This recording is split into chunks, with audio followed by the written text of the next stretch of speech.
తెలంగాణ ప్రజలకు సీఎల్పీ నేత రేవంత్ బహిరంగ లేఖ రాశారు. ఎల్బీ స్టేడియంలో జరిగే ప్రమాణ స్వీకారానికి రావాలని ఆహ్వానించారు. ఇందిరమ్మ రాజ్యం స్థాపనకు సమయం వచ్చిందన్న రేవంత్ ప్రజలంతా ప్రమాణ స్వీకారానికి రావాలని బహిరంగ లేఖ రాశారు. రేవంత్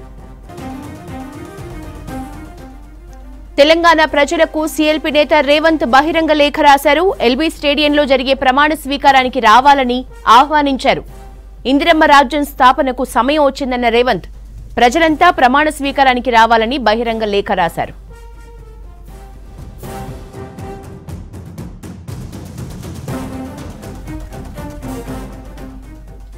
డీటెయిల్స్ రాజు అందిస్తారు. రాజు, రేవంత్ లేఖకు సంబంధించిన డీటెయిల్స్ చెప్పండి.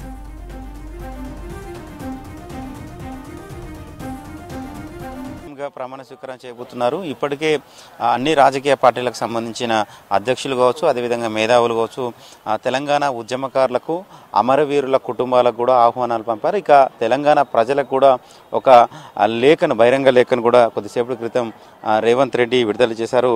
ప్రజాప్రభుత్వ ప్రమాణ స్వీకారానికి ఆహ్వానము అంటూ ఆయన లేఖను మొదలుపెట్టారు. తెలంగాణ ప్రజలకు అభినందనలు. విద్యార్థుల పోరాటం, అమరుల త్యాగం, శ్రీమతి సోనియా గాంధీ ఉక్కు సంకల్పంతో ఏర్పడిన తెలంగాణ రాష్ట్రంలో మనందరి ఆకాంక్షలు నెరవేర్చే ఇందిరమ్మ రాజ్య స్థాపనకు సమయం ఆసన్నమైంది అంటూ ఆ లేఖను ప్రారంభించారు. రాష్ట్రంలో ప్రజాస్వామ్య పారదర్శక పాలనను అందించేందుకు బలహీన వర్గాలు, దళితులు, గిరిజనులు, మైనార్టీలు, రైతు, మహిళలు, యువత సంక్షేమ ప్రభుత్వం ఏర్పాటు చేసేందుకు మీ అందరి ఆశీస్సులతో 2023 డిసెంబర్ 7న మధ్యాహ్నం 1:04 హైదరాబాద్ ఎల్బీ స్టేడియంలో ప్రజాప్రభుత్వ ప్రమాణ స్వీకారం జరగబోతుంది. ఈ మహోన్నత ఘట్టానికి రావాల్సిందిగా మీ అందరికీ ఇదే నా ఆహ్వానం. మీ రేవంత్ రెడ్డి, సిఎల్పి నాయకుడు అంటూ లేఖను ముగించారు. సో రేపు జరగబోయే రేవంత్ రెడ్డి ప్రమాణ స్వీకార కార్యక్రమానికి ఇప్పటికే ఎల్బీ స్టేడియంలో భారీగా ఏర్పాట్లు చేస్తున్నారు. మన విజువల్లో చూడొచ్చు. ఉదయం నుంచి అది స్టేజీకి సంబంధించిన ఏర్పాట్లు కొనసాగుతున్నాయి. అదే మెయిన్ స్టేజీ, అందులోనే ప్రమాణ స్వీకార కార్యక్రమం జరగబోతుంది. అందులో రేవంత్ రెడ్డి సీఎంగా, అదేవిధంగా డిప్యూటీ సీఎంగా మరొక ఇద్దరు, అదేవిధంగా మంత్రులుగా ప్రమాణ స్వీకారం చేసే అవకాశం ఉన్నట్లు పీసీసీ నేతలు చెప్తున్నారు.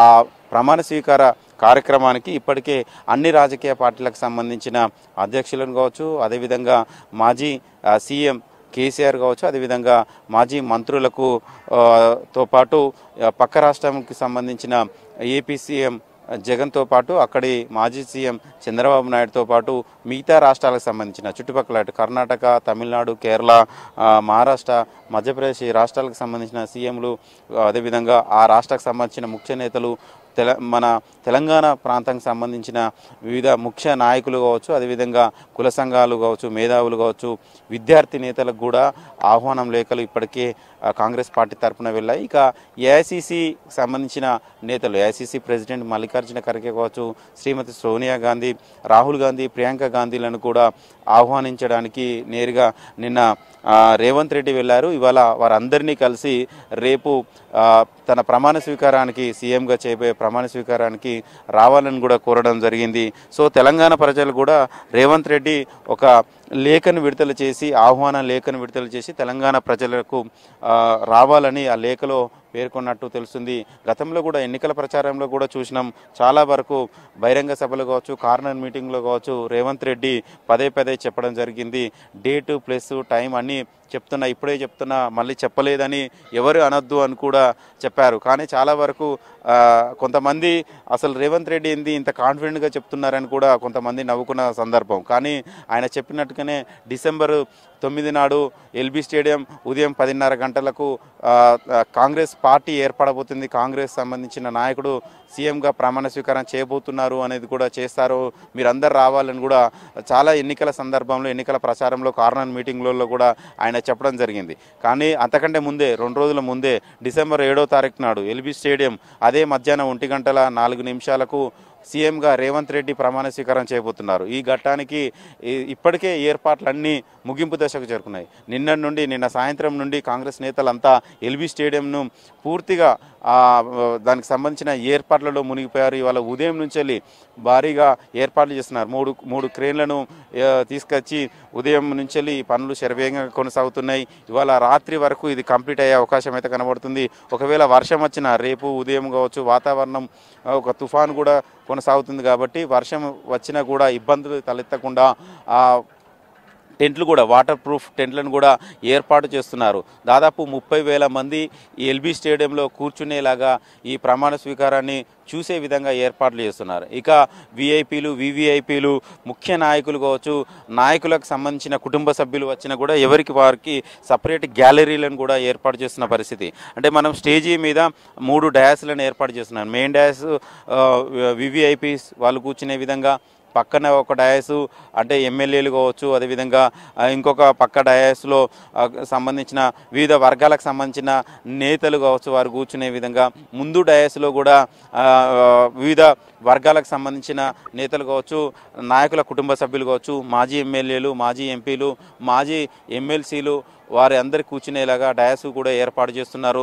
దాంతోపాటు తెలంగాణ రాష్ట్రంలో ఈసారి 2023లో ఎన్నికైన 119 నియోజకవర్గాల నుంచి 119 మంది ఎమ్మెల్యేలకు కూడా ఇప్పటికే ఆహ్వానాలను కూడా పంపారు. పార్టీలకు అతీతంగా ప్రతి ఒక్కరు తెలంగాణకు సంబంధించిన ప్రతి ఎమ్మెల్యే, ప్రతి నియోజకవర్గానికి సంబంధించిన ఎమ్మెల్యేలు కావచ్చు, ఎమ్మెల్సీ కావచ్చు, అదేవిధంగా ఎంపీలు కావచ్చు, అదేవిధంగా ఇతర పార్టీకి సంబంధించిన ఎంపీలు కావచ్చు, వాళ్ళు కూడా రావాలని కూడా ఇప్పటికే ఆహ్వానాలు అయితే పంపారు. సో మొత్తానికైతే తెలంగాణ ప్రజలు కూడా రేపు జరగబోయే రేవంత్ రెడ్డి సీఎంగా ప్రమాణ స్వీకారం చేయబోయే ఘట్టానికి కావచ్చు ఈ కార్యక్రమానికి రావాలని రేవంత్ రెడ్డి అయితే ఒక బహిరంగ లేఖను కూడా ప్రజలకు పంపారు. ప్రజలందరూ వస్తారు అనేది చాలామంది కాంగ్రెస్ నేతలు కూడా ఉదయం నుంచి చెప్తున్నారు. జన సమీకరణ చేయాల్సిన అవసరం లేదు, ప్రజలే స్వచ్ఛందంగా వచ్చే అవకాశం అయితే కనబడుతుంది. ఎందుకంటే సోనియా గాంధీ 60 ఏళ్ల ఆకాంక్షను నెరవేర్చారు. తెలంగాణ ప్రజలు నీళ్లు, నిధులు, నియామకాలు ఏ లక్ష్యంతో పోరాటం చేసి రాష్ట్రాన్ని సాధించుకున్నామో అమరుల ఆకాంక్షలు కానీ గత 10 ఏళ్ళుగా పాలనలో నెరవేరలేదు. ఇది ప్రజాస్వామ్య పాలన కోసము తెలంగాణలో కాంగ్రెస్ పార్టీ మొదటిసారిగా ఏర్పడబోతుంది. అన్ని వర్గాలకు సంబంధించిన వారికి ప్రాధాన్యత ఉంటుంది, ఇందిరమ్మ రాజ్యం రాబోతుంది అంటూ రేవంత్ రెడ్డి పదే చెప్తున్నారు. అందులో భాగంగానే అవన్నీ అంశాలను వివరిస్తూ తెలంగాణ ప్రజలకు రేపు రావాలని కూడా ఒక ఆహ్వాన లేఖనైతే కొద్దిసేపటి క్రితం రేవంత్ రెడ్డి విడుదల చేశారు. సో చూడాలి రేవంత్ రెడ్డి విడుదల చేసిన ఈ లేఖకు ఎంతమంది స్పందించి రేపు ఎంతమంది ఈ ప్రమాణ స్వీకార కార్యక్రమానికి వస్తారనేది చాలా ఇంట్రెస్టింగ్గా మారింది. చాలామంది అయితే రావడానికైతే ఎదురు చూస్తున్నట్లు కాంగ్రెస్ నేతలు చెప్తున్నారు. యశోద.